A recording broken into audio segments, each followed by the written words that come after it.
How do you audit complex keyboard navigation situations? So let's say you have a component like a combo box. When testing for keyboard operability, you must test beyond the functionality of the component that's expanding content.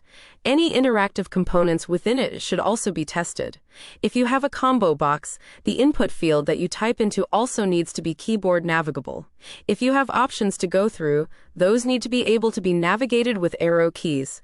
Also, if you have an accordion that's displaying links, the keyboard focus should move right into the content that's exposed so you can interact with the links and open them.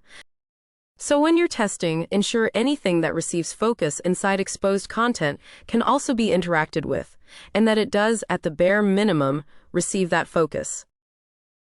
Accessible web. Web accessibility made simple.